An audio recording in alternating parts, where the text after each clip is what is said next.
Nusantara, keanekaragaman budaya, adat, agama, suku dan bahasa menjadi kekayaan budaya yang sangat bernilai.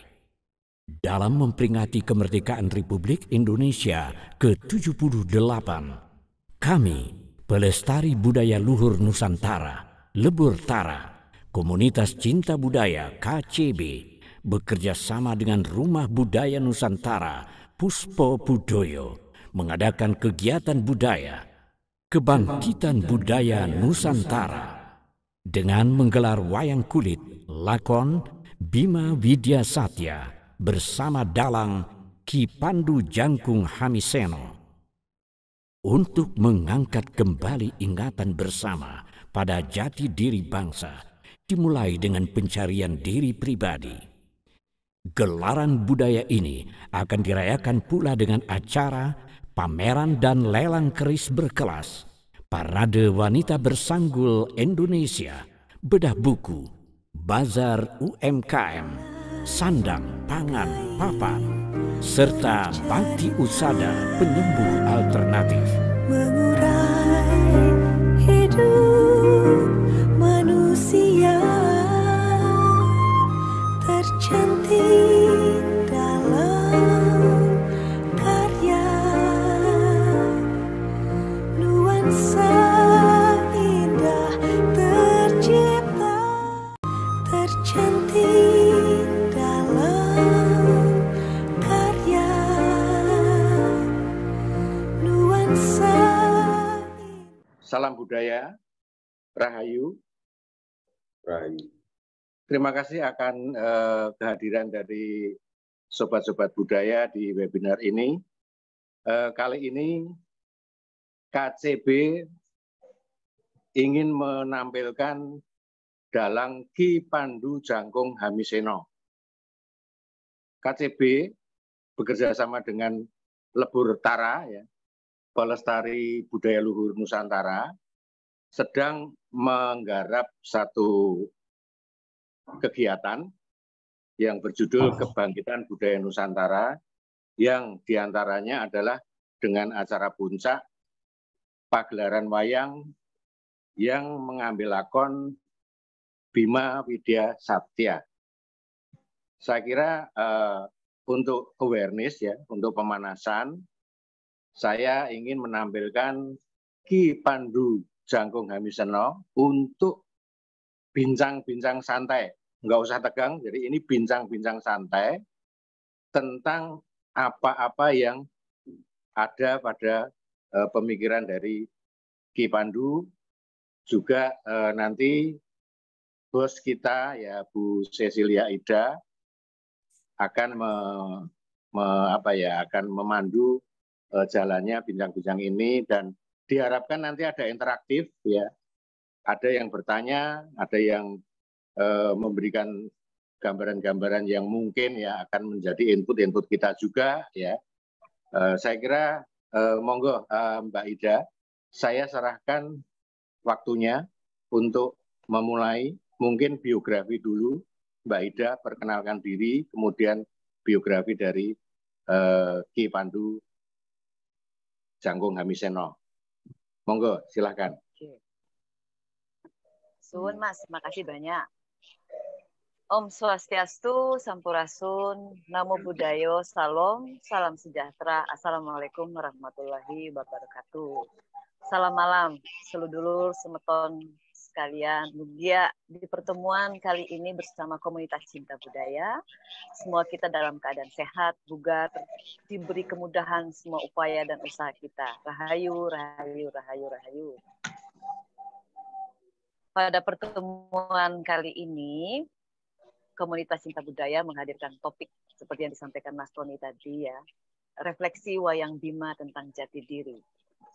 Dan saat ini telah hadir juga Ki Dalang Pandu Hamiseno. Beliau saya perkenalkan secara singkat, ya, karena kalau panjang nanti waktu kita panjang di sini. Jadi beliau adalah kelahiran Jakarta 44 tahun yang lalu, anak pertama dari 2 bersaudara.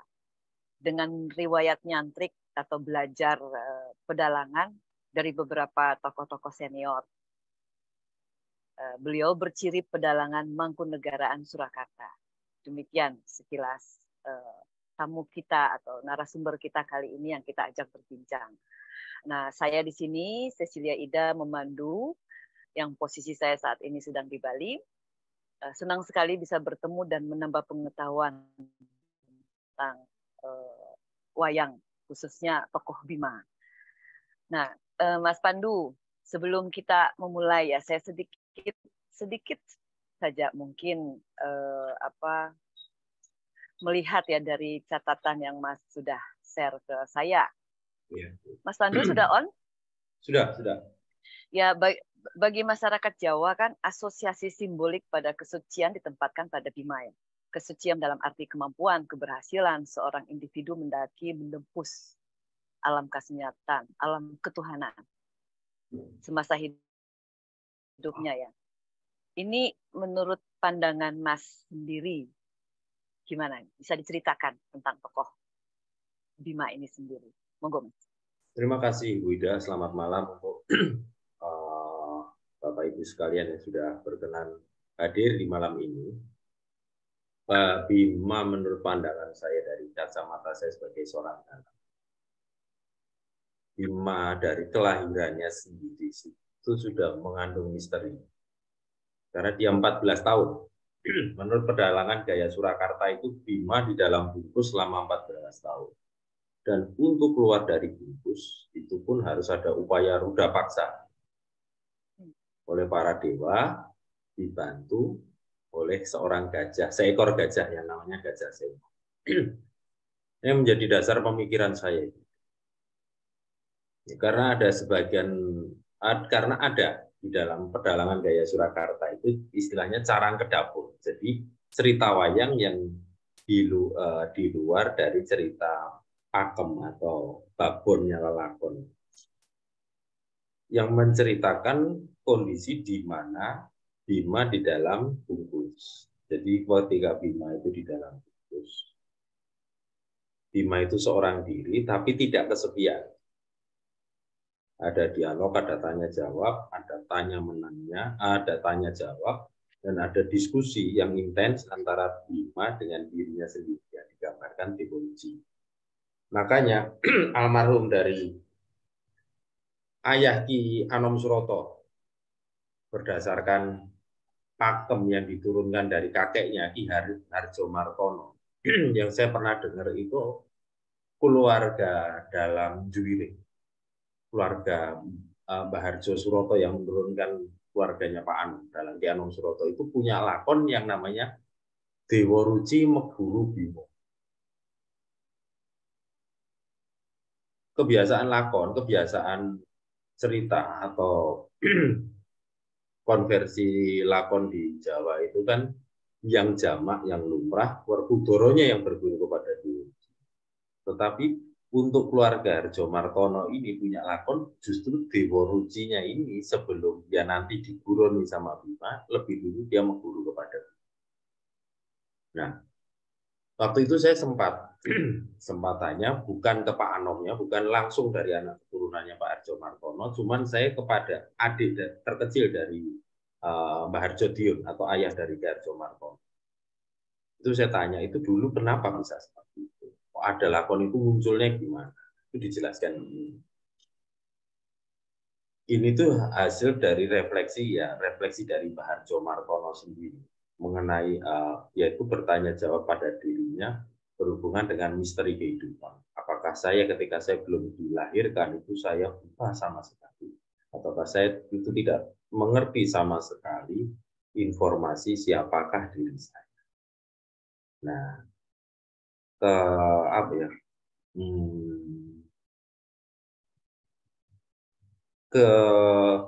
rasa penasarannya Mbah Harjomartono itu tadi dituangkan dalam bentuk lakon Dewa Ruci Meguru Bima.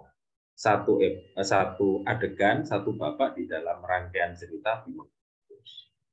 Intinya di dalam cerita itu Dewa Ruci, kalau menurut versi mereka itu justru menanyakan kamu ketika akan besar, ketika dewasa nanti, Kira-kira apa yang mau kamu kerjakan? Saya ini hanya sekedar pengingat. Jadi saya akan mengingatkan kamu tuh punya keinginan gini. Saya itu yang akan mengingat, saya akan menggugah ketika memorimu, ketika semangatmu itu penuh. Nah, cerita seperti itu, coba dalam bahasa Jawanya saya otak-atik lagi.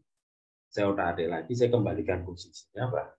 Saya kembalikan posisinya bukan Bimo, bukan Dewa Ruci yang berguru kepada Bimo, tapi Bimonya itu tetap sebagai siswa dari Sang Dewa. Jadi Dewa Ruci ini sebagai inspirasi dalam kehidupan hidup. Dialah yang memegang kunci-kunci. Dialah itu sejatinya Bimo.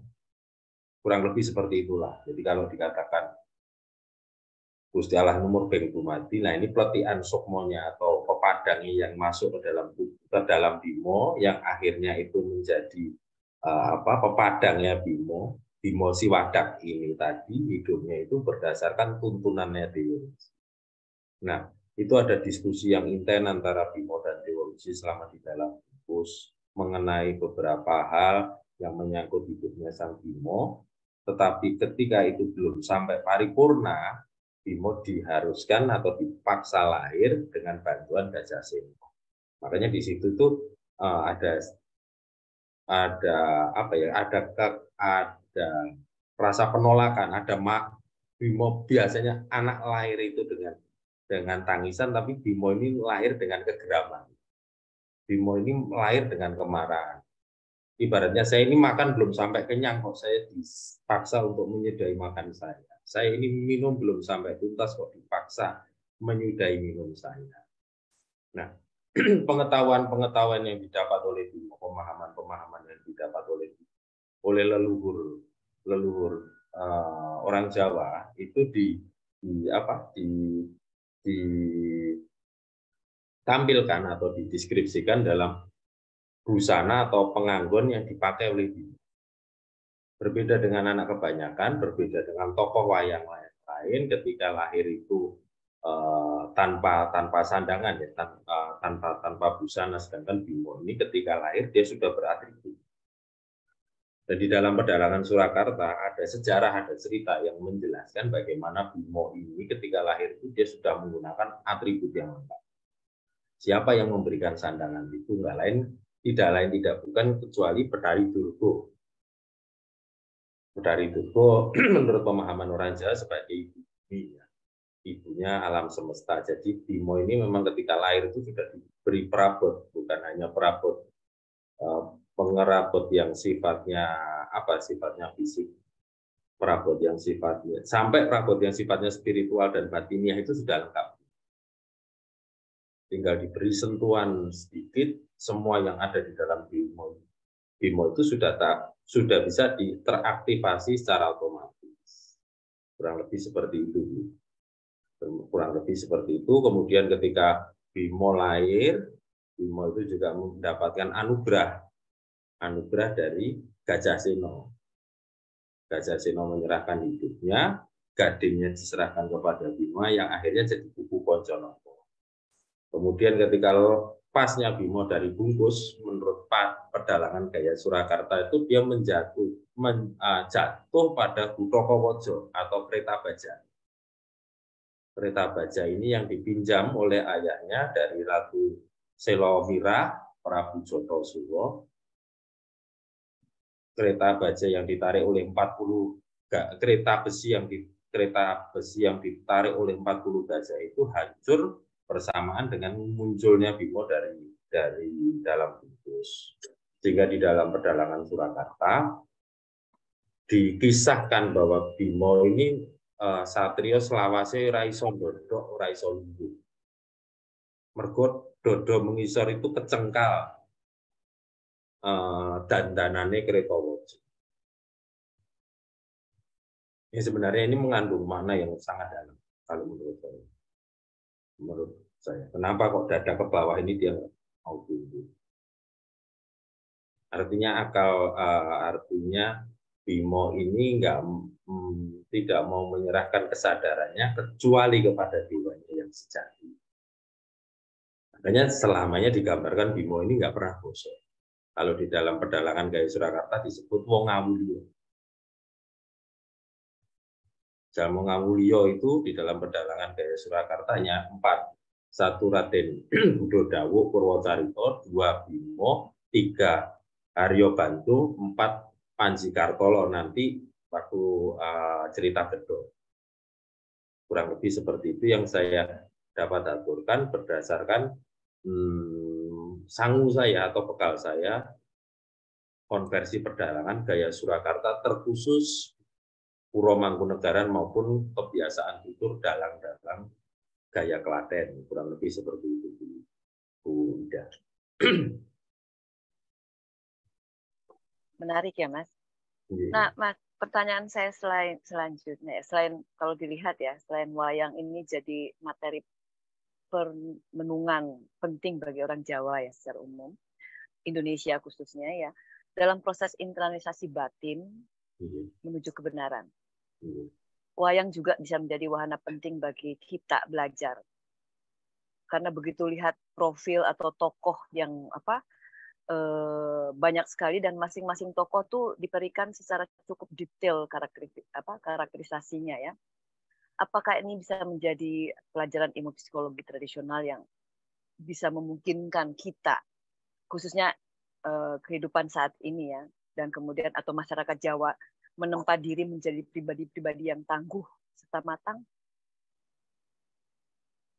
Asalkan kita manusia sekarang tidak mengenal suku gitu, tidak mengenal suku baik dari manapun, terutama yang orang Jawa, dia mau berkhidmat kepada warisan leluhur, bukan hal yang niscaya itu bisa diraih. Bukan hal yang niscaya itu bisa diraih, karena memang leluhur kita itu luar biasa dalam hal mau menyampaikan pesannya kepada anak cucu. Salah satunya dimasukkan ke dalam cerita-cerita wayang maupun bentuk morfologi dari boneka wayang. Dalam satu karakter wayang Bima, saya ada cerita melebar sedikit. Bagaimana ekspresi batin orang Jawa itu digambarkan dengan wondonya Sigi. Di mana semua wondonya Bimo ini menunjukkan keteguhan hati yang bisa menggetarkan alam sekitarnya. Di mana wondo-wondo atau ekspresi wajah, ekspresi postur dari Bima ini, semua itu menunjukkan kepada 1 keteguhan sikap, 2 pencapaian secara spiritual, 3 kemampuan dia dalam berkomunikasi. Contoh yang bisa saya hadirkan di dalam pedalangan Gaya Surakarta atau wayang Surakarta itu setidaknya ada 17 wondo. Ada 17 wondo Bimo, dan wondo Bimo ini setahu saya wondonya Werkudara itu di atas wondo-wondo wayang lainnya. Jadi seperti Kresna, Janaka, Puntadewa, Baladewa, Dasamuka, Petro, Banowati, Abimanyu dan lain sebagainya, itu paling banyak wayang satu kotak itu wondonya Werkudara sampai 17. Ada wondo Lintang, ada wondo Bambang, ada perkawinan 2 wondo Lintang Bambang, ada wondo Sanggem, ada wondo Jagur, ada wondo Burnat, ada wondo Bedil, ada wondo Limbu, ada wondo Panon, ada perkawinan Limbu dan Panon. Dan kelihatannya, nampaknya tokoh Bima ini favorit, menjadi tokoh yang sangat diidolakan, baik oleh kalangan biasa maupun oleh kalangan literati. Karena dari 17 wondo itu, ada sekitar 14 wondo yang lahir dari dalam istana. Kurang lebih seperti itu. Dan memang Bima ini mendapat posisi yang istimewa di dalam masyarakat Jawa, terutama di kalangan lingkungan masyarakat Surakarta, bahkan di Puro Mangkunegaran itu, secara tidak langsung atau tidak tersurat. Bimo biasanya ini saya kasih contoh. Biasanya di depan gapuro itu kan diletakkan patung Bupolo Sakembaran yang menggambarkan yang Singkoro Bolo. Tetapi tidak demikian dengan Puro Mangkunegaran. di depan pintu besi kavaleri Semutiren dari Pamedan. Kalau kita dari Jalan Slamet Riyadi mau mengarah Puromangkunegaran dari sisi selatan, ketika masuk ke pintu Regol Besi itu, di samping Bangsal Semar Tinandu itu ada patung Werkudara II sebagai penjaga dari pintu besi itu. Yang menurut orang yang oleh orang Solo itu dipanggil Mbah Werkudara. Mbah Werkudara. Nah, saya itu pernah penasaran dari mana nih Kanjeng Gusti Sri Mangkunegara keempat ini dapat patung ini. Apakah rekan, artinya buatan baru, ataukah memang dari benda purbakala yang sengaja diambil dan diletakkan di situ. Saya lupa, tapi pernah baca catatannya. Jadi waktu pembangunan pendopo bersamaan dengan pembangunan pendopo Ageng Puromangkunegaran itu, dua patung tersebut diambil oleh pihak Puromangkunegaran atas dawuhnya Sri Mangkunegara keempat dari Candi Suput. Kemudian diletakkan di situ. Nah, sayangnya tidak dijelaskan apa motivasi dari Sri Paduka Mangkunegara keempat untuk mengambil dua patung tersebut untuk diletakkan di situ. Dan patung-patung itu sampai sekarang mendapatkan hati di masyarakat Surakarta, terutama orang-orang yang tinggal, masyarakat yang tinggal di sekitar Puromangkunegaran, di daerah Jageran, Burawan, Tunggawan, Keprabon itu. Mereka biasanya kalau punya hajat belum afdol, kalau belum ngaturi dahar, Mbak. Mungkin dari situ, mungkin mereka punya pandangan kalau mereka ngaturi dahar Mbah Werkudara ini bisa dijauhkan dari balak malapetaka dan yang sebagainya. Kurang lebih seperti itu tidak yang bisa saya aturkan. Oke, menarik ya, Mas. Oke, mungkin dari rekan-rekan di sini yang hadir ada pertanyaan atau saya buka, silakan. Sugeng dalu, Mas. Ji, sugeng dalu, Mas Riz. Saya ingin mendapat keterangan dari panjenengan. Apa yang ingin diambil atau dipetik dari si Bimo ini, tokoh Bimo ini, dalam rangka kebangkitan budaya Nusantara? Jadi apa yang akan kita ambil dari si tokoh Bimo ini nantinya supaya memotivasi kita semua dalam kebangkitan budaya Nusantara? Makaten, matur nuwun, rahayu. Rahayu. Untuk tema dan amanat yang ingin saya tekankan di dalam penyajian cerita ini nanti bangkitnya budi luhur.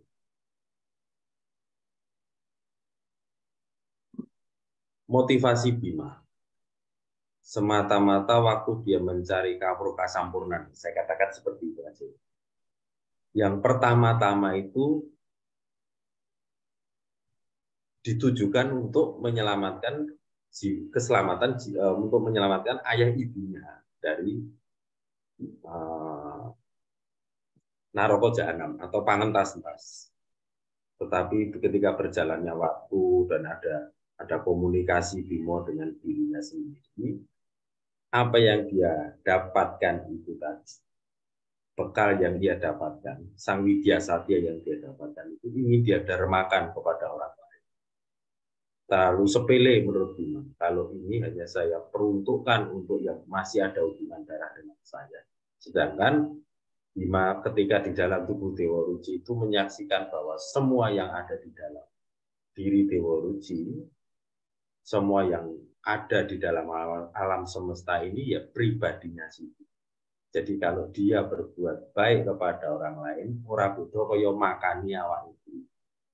Dalam bahasa Jawanya seperti itu.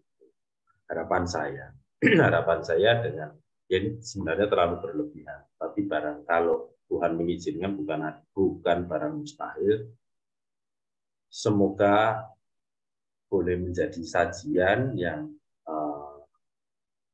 menggugah lah nantinya. Para kadang, sanakatan, sedherek-sedherek bangunnya budi luhur. bangunnya budi luhur dan ngerembokonnya budi luhur. Kurang lebih seperti itu. Matur nuwun. Luhur sekali yang harapannya Ki Dalang nanti dalam pementasan dan harapan terhadap bangkitnya budaya Nusantara. Ya inilah kegiatan semacam inilah yang kita harapkan akan terus berlangsung dan berulang-ulang, sehingga kalau diulang-ulang berulang-ulang itu ingatan kita atau ingatan anak-anak muda kita nantinya akan selalu mengingat bagaimana si Bimo ini berbakti pada khalayak ramai, pada orang banyak. Tidak hanya berbakti kepada orang tuanya, tetapi berbakti kepada Sagung Dumadi. Nah, inilah semoga menginspirasi kita semua pada saat bangkitnya budaya Nusantara. Selama ini kita selalu menggembar-gemborkan bangkit, tapi kita tidak ada upaya ataupun gerakan yang signifikan untuk mengarah ke sana. Dengan adanya kegiatan ini nantinya saya harapkan sebagai pemicu bangkitnya budaya Nusantara. Matur nuwun, rahayu.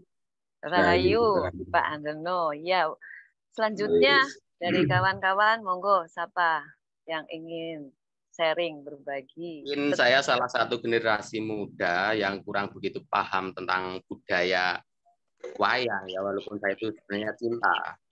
Saya mau tanyakan tentang perihal Tunggal Bayu. Karena saya tuh dulu sering mendengar cerita dari orang tua itu kalau di Timur itu ada Tunggal Bayu.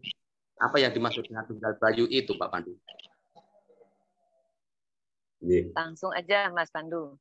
Matur nuwun, Mas Satrio. Sami-sami, Pak Pandu. Tunggal Bayu, kalau di dalam pedalangan Tunggal Bayu itu sedulur saudara seperguruannya Werkudara, atau saudara sama-sama putra Bayu yang dilahirkan dalam wujud yang lain. Jadi Werkudara itu punya sedulur Tunggal Bayu yang wujudnya buta, namanya Dityakala Jajal Perko. Itu Bayune buta. Kemudian Werkudara ini punya sedulur Tunggal Bayu, Bayune Kayu Watu, wujudnya Resi Mainaka. Werkudara ini punya sedulur Tunggal Bayu yang wujudnya macan, namanya Singopalbino. Itu Bayune buron, Bayune Sato Kewan Dalang. Kemudian Werkudara ini punya sedulur Tunggal Bayu yang wujudnya Garuda.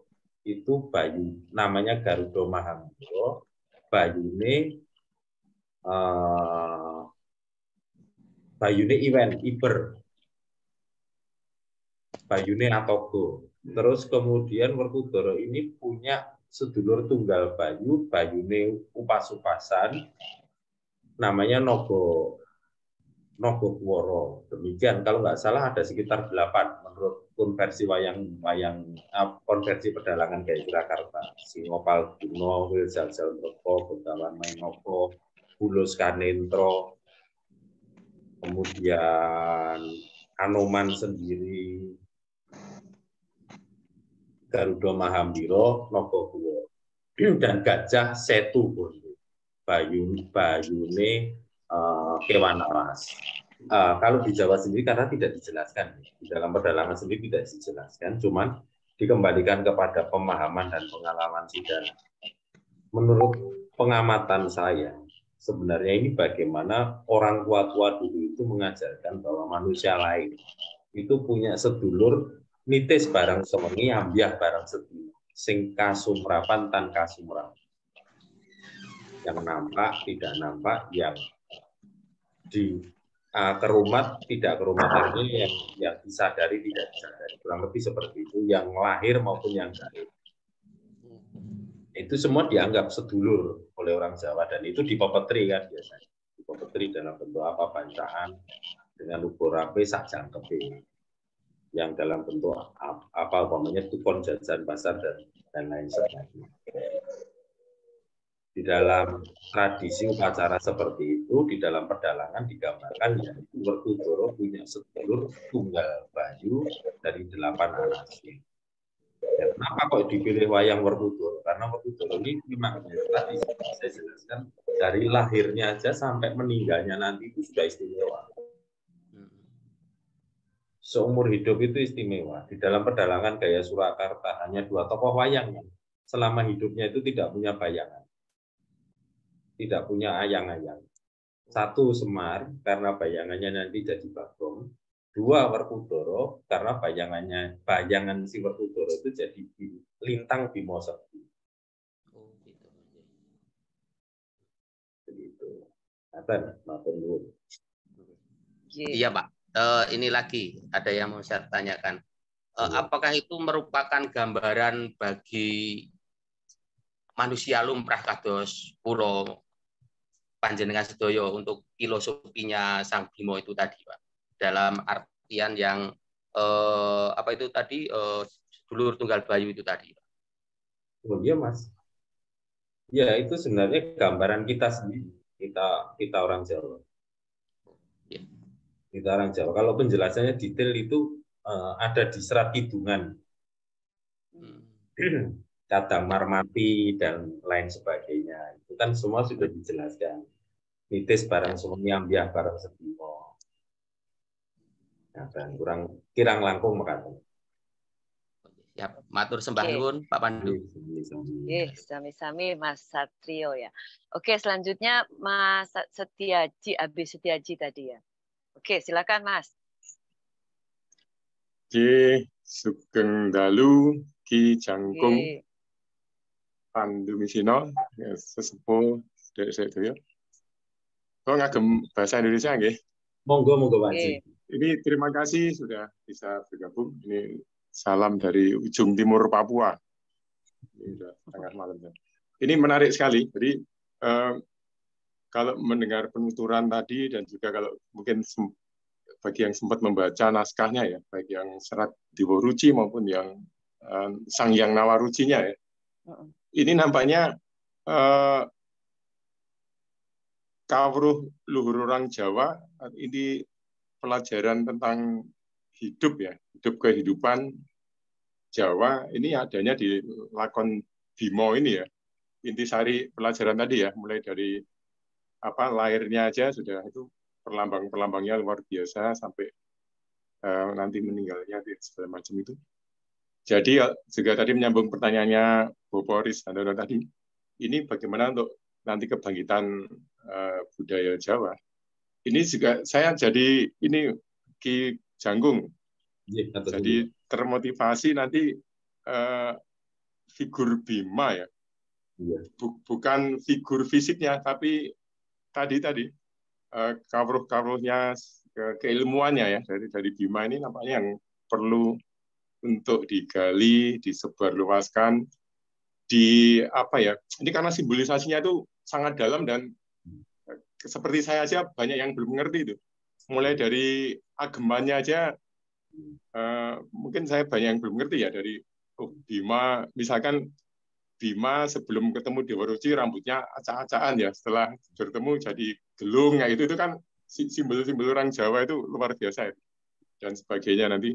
Itu nanti kalau misalkan dari Ki Jangkung atau siapa bisa menulis yang bisa dicerna oleh generasi sekarang lebih mudah ya, dengan bahasa yang lebih mudah dimengerti, itu saya kira nanti akan menjadi tadi mengawali atau ikut mendukung kebangkitan budaya luhur Jawa tadi ya. Jadi filosofinya, ajaran-ajarannya segala macam. Karena ini sangat luas dan dalam dan itu panjang sekali nanti itu menurut saya apa yang disampaikan Ki Jangkung tadi, Satyawidanya itu Satyawidya ya, 2 kata itu tapi itu pelajaran berjilid-jilid itu sebenarnya, dan itu menarik. Dan nanti juga mohon izin ini saya sudah mendapat semacam petunjuk nanti di Bre Pagung nanti figur Bima dan Ibu Durga ya, Ibu Durga. Itu nanti akan kami hadirkan di sana, bukan hanya fisiknya tapi nanti ajarannya Dan mohon nanti kalau berkunjung lagi untuk membabarkan semua, jadi kita saling. Matur sembah nuwun. Sami-sami Pak Haji. Yes. Ya, selanjutnya silakan. Selamat malam, Assalamualaikum warahmatullahi wabarakatuh. Salam budaya, salam kebajikan, Om Swastiastu. Gini, yang pertama saya mau tanya terkait dengan Bima atau Werkudara gitu ya. Saya biasa, mohon maaf, pengucapan saya biasanya kalau O itu saya baca A. Mohon maaf. Saya tidak terbiasa Werkudara gitu, kayak rasanya aneh gitu. Di lidah saya. Mohon maaf. Terkait dengan Werkudara sendiri atau Bima sendiri, kalau apakah ada perbedaan mengingat wayang Purwa dengan wayang Jawa, terutama versi Sunan Kalijaga, itu ada perbedaan. Satu. Kemudian yang saya ketahui juga ada gagrak Jogja dan gagrak Surakarta itu berbeda. Nah, terkait dengan Bima, apa saja perbedaannya? Kemudian yang kedua, sama seperti Antasena, putra dari Bima, sepengetahuan saya antara Jogja dan Surakarta juga berbeda. Kemudian yang ketiga, terkait dengan Bima Suci, setelah Bima bertemu dengan Dewa Ruti, kemudian menjadi begawan atau resi Bima Suci, kemudian mohon maaf, mohon izin Pak Tony, statusnya saya istilahkan Mandek Pandito. Dia kan tidak diperkenankan Mandek Pandito karena terkait dengan tugas-tugas satria yang masih belum selesai. Sedangkan yang saya tanyakan, secara filosofis, ketika sudah Mandek Pandito, berarti kan beliau juga atau Bima ini juga memiliki tugas-tugas tersendiri. Apakah tugas seorang ksatria dikalahkan ataukah menang dengan tugas-tugas sebagai seorang begawan? Mungkin dalam hal ini kalau dalam ada strata gitu ya, mungkin seorang ksatria dengan mungkin tingkatannya yang lebih tinggi tadi Mandek Pandito itu kalah gitu. Pas saya dikesampingkan, istilahnya dikesampingkan itu yang berikutnya. Dan yang terakhir terkait Bima ini sendiri, tadi disebutkan ada wanda-wanda yang berbeda-beda. Namun ada juga ketika Bima di wayang kulit itu juga memiliki perbedaan-perbedaan bentuk juga. Misalkan ketika Bima menyamar menjadi seorang jagal, dia juga berganti nama. Nah, apakah ada hal-hal yang lain juga ketika Bima? Makanya tadi disebutkan untuk wayang Bima, wayang kulit Bima itu sendiri juga punya banyak bentuk dan banyak dalam satu kota itu ada beberapa buah wayang. Apakah itu juga termasuk gitu, Mas Jangkung? Matur nuwun, mohon maaf apabila kata-kata saya kurang berkenan. Sugeng dalu Mas Agung. Dan sami. Saya jawab dari nomor 2 ini, Bima Suci. Bima Suci. Nah, Bima Suci itu jadi pendeta. Waktu Bima jadi pertapa, itu sebenarnya napani siapa? Dan ketika dia jadi pendeta itu apa yang diajarkan? Ngaten kan? Nah, ini saya jawab sejauh yang saya ketahui berdasarkan kembali lagi konversi pedalangan gaya Surakarta yang saya ambil. Di dalam pakem gaya Surakarta, Bima Suci itu ketika dia bergelar pendeta begawan Bima Suci, pertapannya itu bukannya di gunung, bukannya di asrama, di tempat ramai atau di tempat yang tinggi. Tetapi pertapaan atau asramanya Bima Suci itu di dalam gua, di dalam sumur, Pak. Sumur Upas. Sumur Upas. Nah, di dalam sumur Upas itu, singkat cerita, dibangunlah suatu pertapaan yang disebut Argo Keloso. Argo Keloso. Argo itu gunung, Keloso itu juga gunung. Gunung tapi kok di dalam sumur. Kan aneh itu. Harusnya gunung kan di tempat tinggi. Tetapi ini kenapa kok gunung malah justru di dalam sumur? Tapi masih dalam lingkup Hastinapura kan, Mas? Wilayahnya. Wilayah kalau secara pedalangan begitu di dalam Hastinapura. Nah, Hastinapura di sini juga harus kita pahami. Hastinapura itu kita pahami nanti ada kenapa kok dia memilih di situ. Itu juga tidak lepas dari wondonya Bimo dan wondonya Duryudana. Jadi wondo atau ekspresi jiwa di dalam wayang itu sebenarnya menggambarkan dari sifat-sifatnya manusia. Kelebihan dari leluhur Jawa dulu kalau ngendiko itu medang miring, artinya tidak letterlek, nggak metok, tapi diberi disampaikan dalam bentuk sanepan-sanepan atau pasif. Nah, kembali kepada Bimo ketika bertapa, ketika menjadi pendeta di Argosonyo bukan Argo Kiloso, Argo itu gunung, Sonyo itu sepi atau kosong. Gunung yang kosong adanya di dalam sumur upas. Nah, ini harus kita pahami sumur upas itu apa di dalam ini. Terus gunung yang tinggi itu tetapi itu suwung kosong, sonyo sepi. Itu gambaran dari apa? Kan gambaran dari keheningan sebenarnya.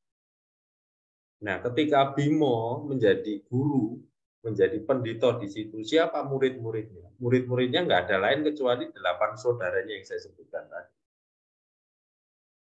Anoman dan kawan-kawan. Ada Anoman, Jajalwerko, ini sebenarnya. Nah, kisah ini menurut saya, tafsir saya, adalah menceritakan bagaimana Bimo itu sedang menggulawentah atau sedang mengajari atau mendidik atau mencerdaskan nafsunya sendiri.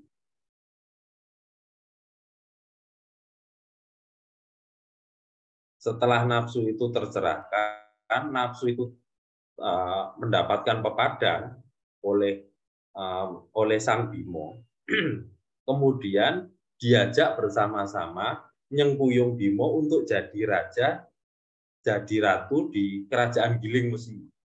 Di situ Bimo dari Begawan Bimo Suci berganti nama menjadi Prabu Tugu Waseso atau Tuhu Waseso. Tugu itu jejak kuat kokoh, Tuhu itu benar, ya. Waseso itu wewenang atau Waseso itu wewenang. Nah, yang disebut Waseso yang yang mempunyai wewenang seutuhnya itu kan tidak lain kecuali kan Gusti Allah sendiri. Artinya dia jadi raja berdasarkan komandonya alam semesta. Nah, yang diperangi oleh si Bima itu Duryudana. Nah, Duryudana ini juga simbol, Mas. Duryudana menurut versi Solo itu mempunyai tiga wondo. Satu wondo jangkung, 2 wondo joko, 4 wondo jimat. Dari Joko, jangkung, jimat. Wondo Joko ini, Joko itu artinya muda. Muda yang dimaksud di sini itu bodoh. Kalau diperhatikan dengan seksama, wayang Duryudana Wondo Joko-nya, koleksi Keraton Kasunanan maupun Puro Mangkunegara itu kelihatan kalau si Duryudana ini tatapannya kosong. Nah, itu yang dikalahkan oleh si Bima, oleh manusia yang sudah tercerahkan, kebodohan dan keraguan. Makanya alat untuk mengalahkan, alat untuk menaklukkan si Duryudana oleh Prabu Tugu Waseso itu mimis kencono atau peluru emas.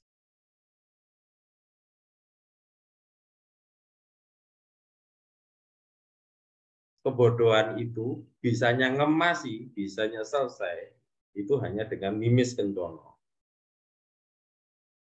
Dengan peluru emas, yaitu pepadang. Selesai kebodohan, selesai keraguan yang ada keyakinan.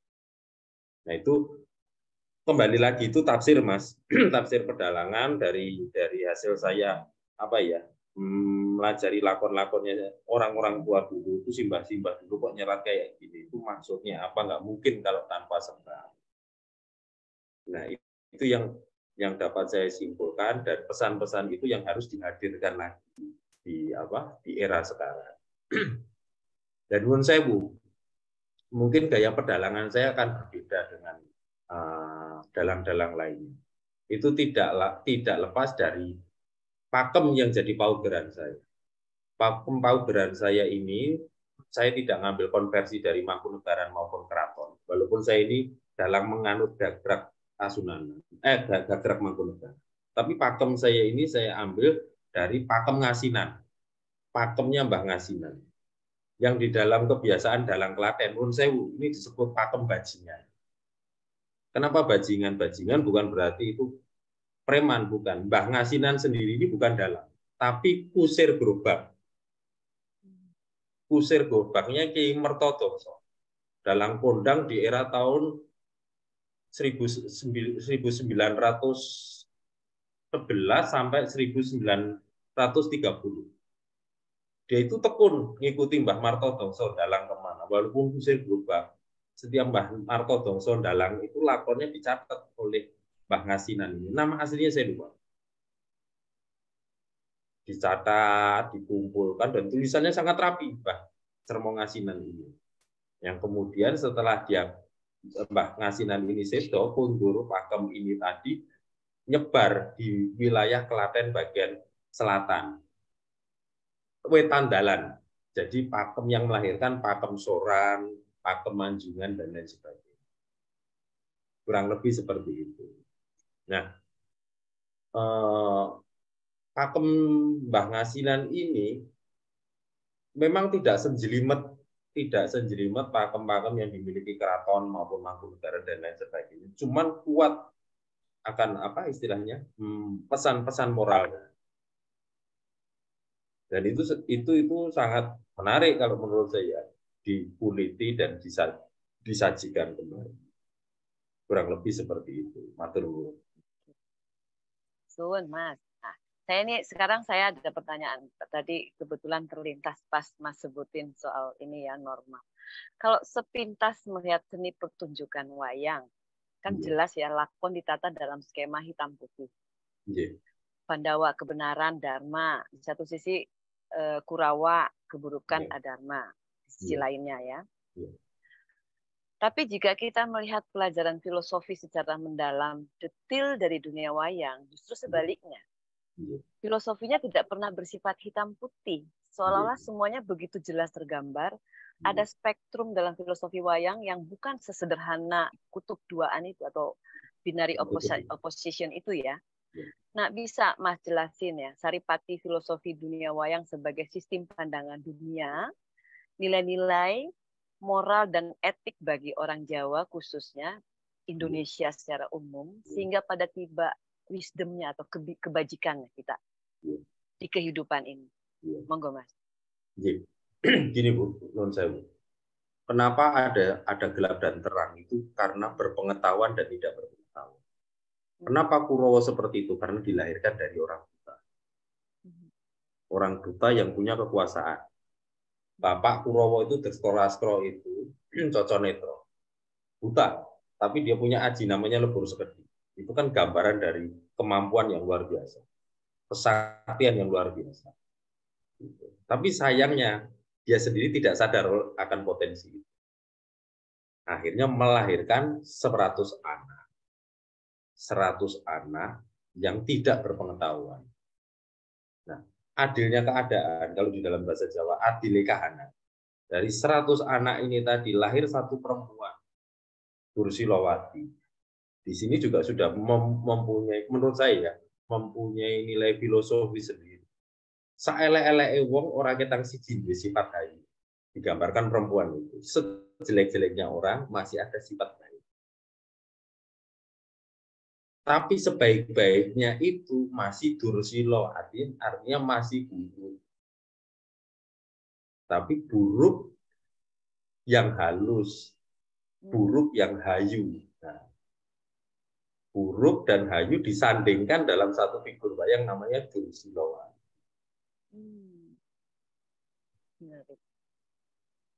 Dan itu ketika nanti ada lakon apa istilahnya setelah Bratayuda, jadi lakon Pandhawa Boyo dari 100 Kurawa ini nanti 99 itu lahir lagi dalam bentuk hewan binatang buas.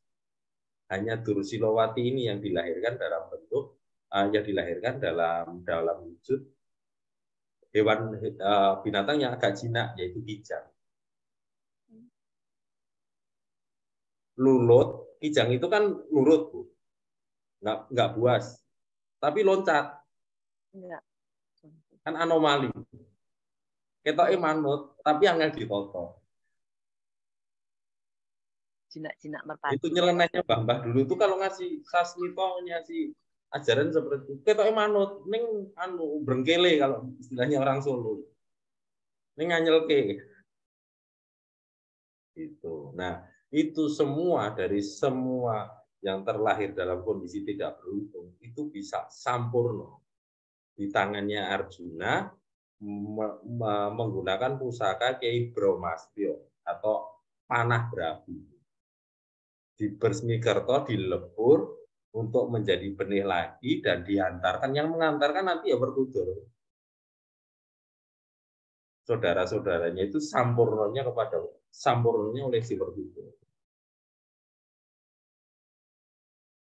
Seperti itu, Bunda. Jadi bukan hitam dan putih. Nah, ini gini.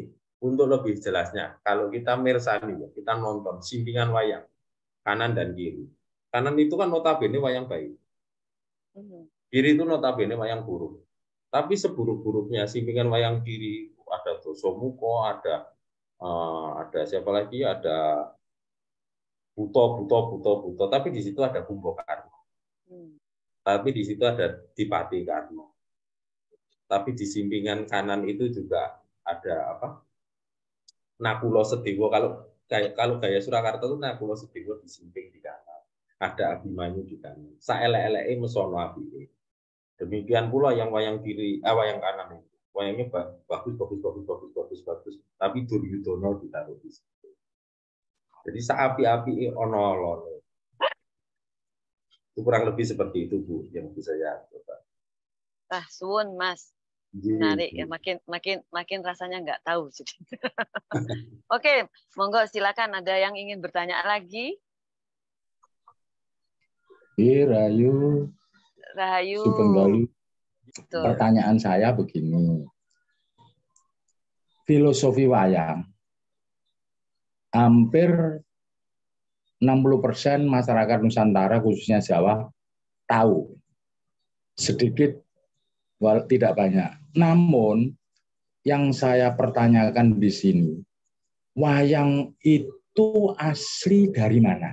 Satu. Itu. Yang kedua, nama-nama tempat yang disebutkan dalam dunia pewayangan itu juga apakah ada di deretan Pulau Jawa ini atau bahkan Nusantara? Yang ketiga, dalam lelakon wayang Bimo Suci tidak menutup kemungkinan nanti ilmu kasampurnan. Padahal sampai sekarang kitab suci ini masih berlaku. Sering saya ini kan ngelambrang, kabur kanginan ke sana kemari. Awalnya tidak ngerti wayang sama sekali. Justru kaget di salah satu situs tempat di Kediri bertemu dengan sosok wayang ini dan kita belum pernah mengenalnya sama sekali waktu itu. Apakah wayang itu betul yang seperti cerita masyarakat umum yang dikenal saat ini bahwa peninggalan dari India, ataukah dari tanah Jawa sendiri, atau dari mana? Monggo. Demikian saja, saya tidak terlalu banyak. Matur nuwun, rahayu sedayanipun. Ayo. Iya Pak Pandi, sak gatuk-gatuk kula nggih Pak Pandi, semampu saya dalam menjawab. Kalau saya ditanya, wayang itu dari mana? Kalau boneka wayangnya, fisik wayangnya, saya yakin 100% itu asli Indonesia. Sedangkan kalau ceritanya, ada kemungkinan itu dari India masuk ke Indonesia. Nah itu ada yang punya apa nih keahlian atau lebih tepat untuk menjawab itu ya para sarjana filologi yang memang konsentrasinya mempelajari sejarahnya karya sastra. Namun gini Pak Pandi, boleh wayang itu dari India. Tapi wayang ini sendiri itu sudah gimana nih? Wayang ini sudah menjadi ageman atau rasukan untuk orang Jawa. Bahkan orang Jawa itu menyampaikan gagasannya, mengungkapkan batinnya, menceritakan sejarahnya itu menggunakan media wayang.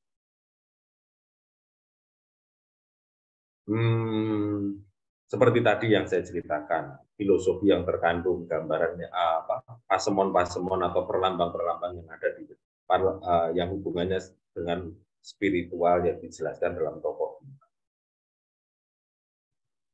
Ada juga beberapa cerita-cerita sejarah yang disisipkan atau disampaikan dalam kemasan atau dalam bingkai cerita wayang. Contohnya ngaten.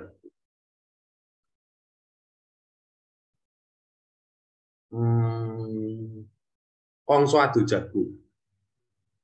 Kongso Adu Jago itu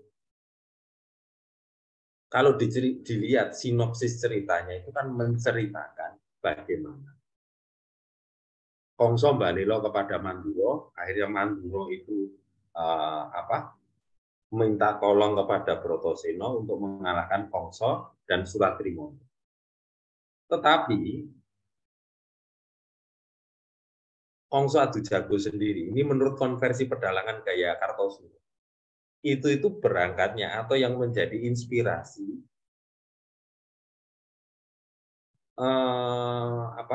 pertempuran antara Untung Suropati dengan Kapten Tak.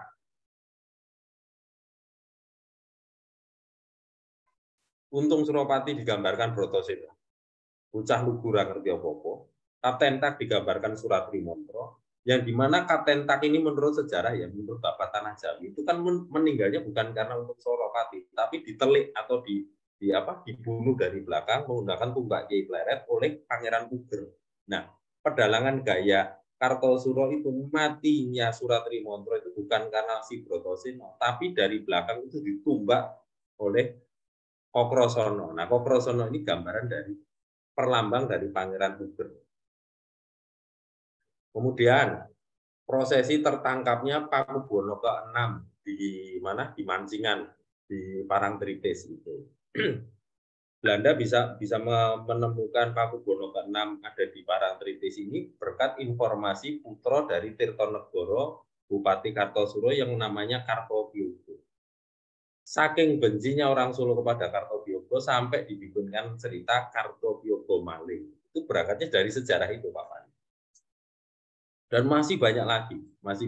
Itu sebenarnya kalau ada yang menulis skripsi hubungan relevansi cerita wayang dengan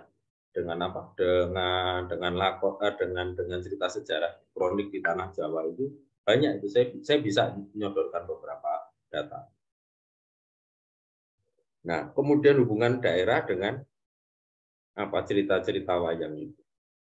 Ya memang Pak Pandi ngendika ini saya sendiri pun mengalami.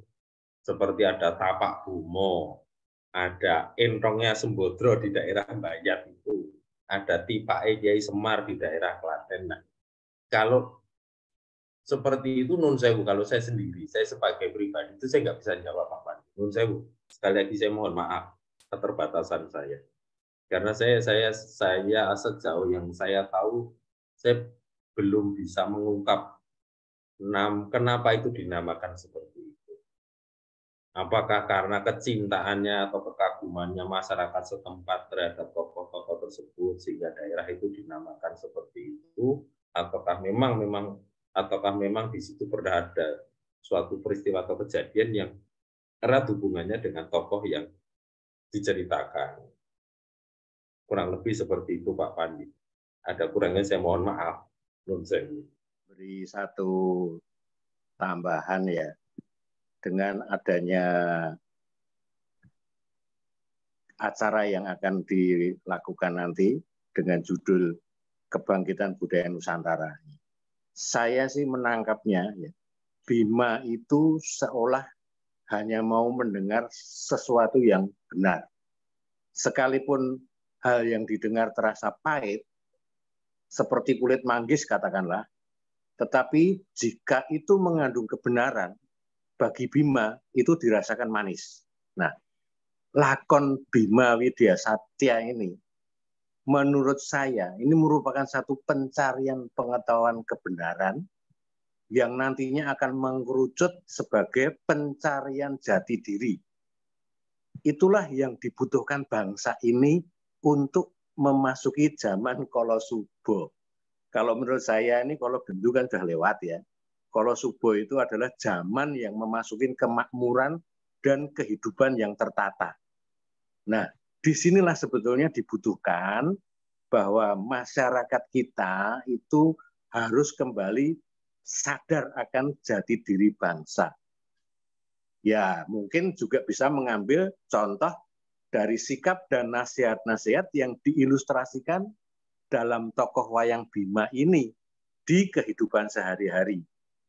Saya kira tidak jauh kok dari kesimpulan yang tadi diutarakan oleh Pak Riz Handono ya, bahwa korelasi kebangkitan budaya Nusantara ini adalah mengenai jati diri, mengenai pencarian kebenaran tadi, Bima Widya Satya tadi.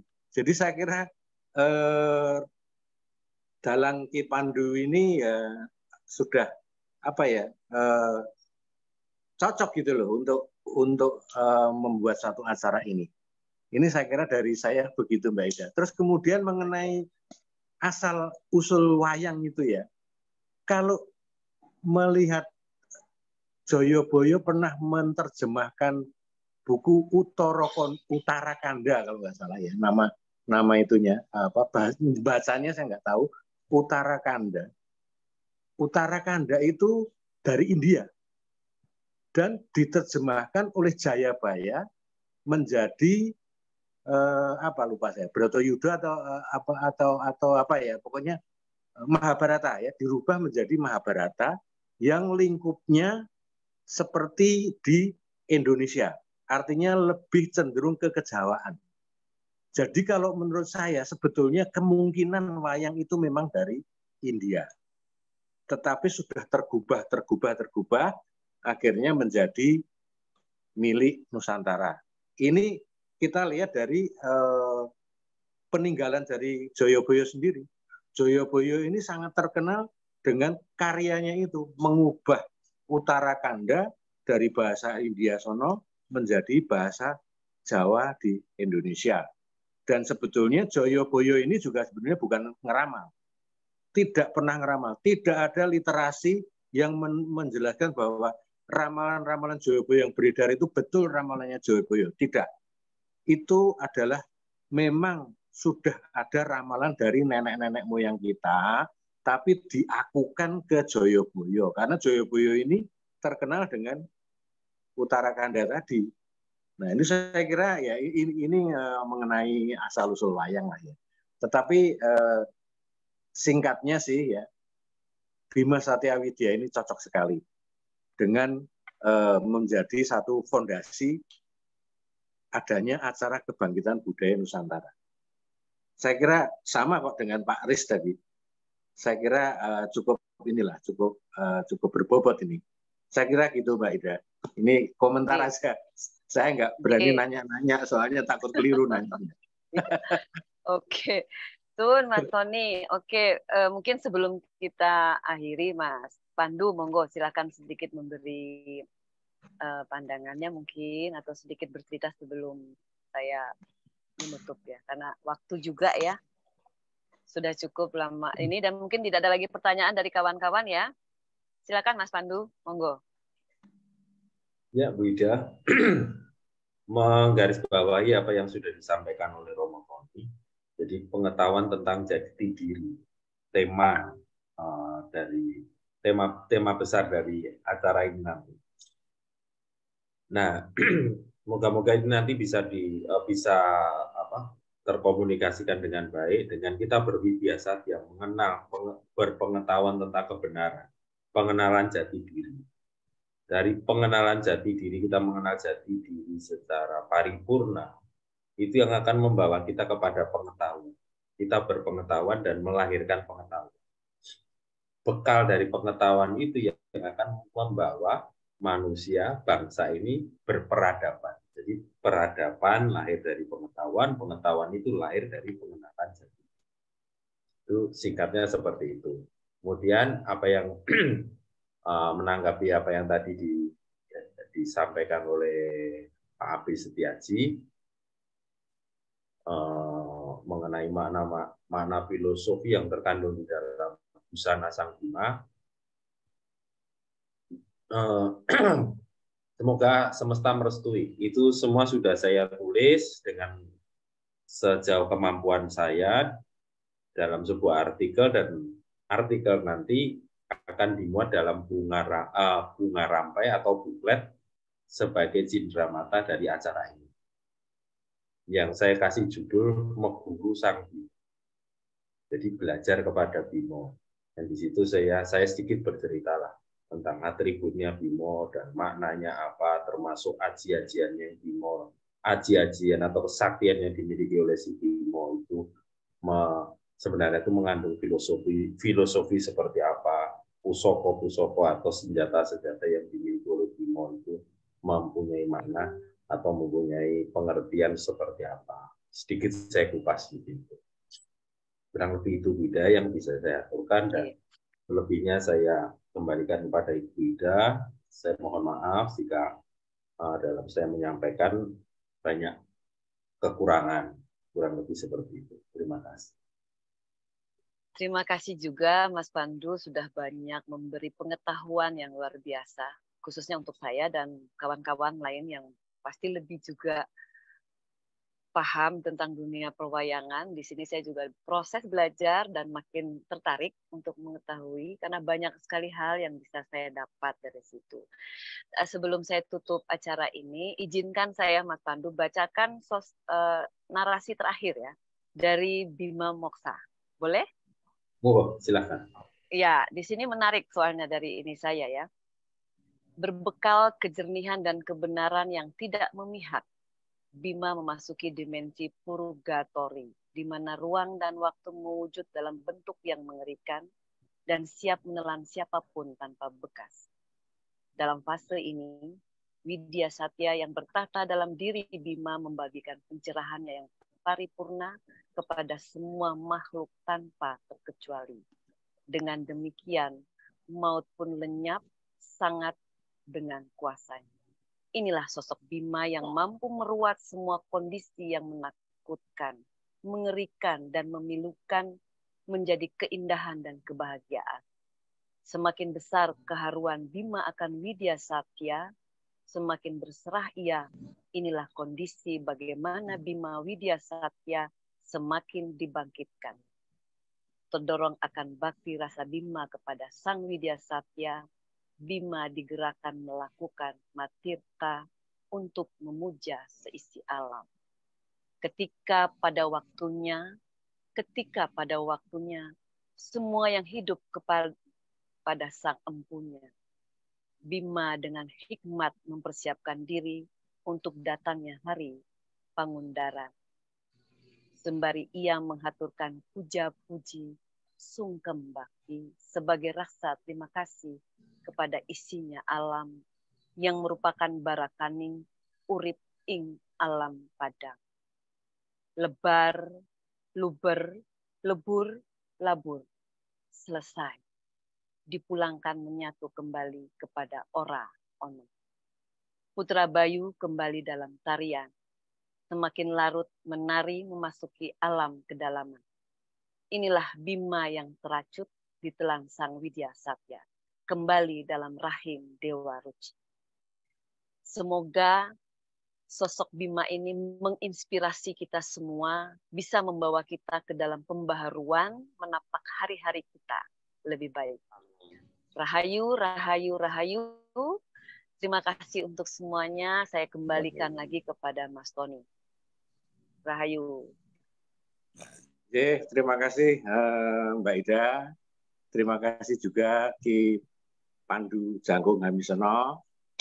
Jadi acara ini cukup menarik dan memang cukup berat juga ya. Banyak muatan-muatan filsafat yang diutarakan saya sama Ki Pandu dalam gambaran-gambaran wayang dan gambaran-gambaran cerita-cerita Jawa. Jadi kayaknya memang perlu nanti ada satu penulisan ya. Kita juga melestarikan literasi kebudayaan, mungkin butuh bahasa-bahasa yang lebih komunikatif sehingga betul-betul ilmunya Ki Pandu ini juga akan menjadi satu santapan rohani bagi semua masyarakat Indonesia. Saya kira acara ini cukup bagus dan saya terima kasih sekali Mbak Ida. Ini sudah malam karena di Bali beda 1 jam. 1 jam. Oke, saya kira saya tutup ya. Saya beda 3 jam. Oh iya. Iya, di Papua ya? Kan? Iya. Papua Nugini, Bu. Oh, Papua Nugini. Oke ya, saya nggak usah terlalu resmi, pokoknya saya tutup. Salam budaya, rahayu, rahayu, rahayu, rahayu.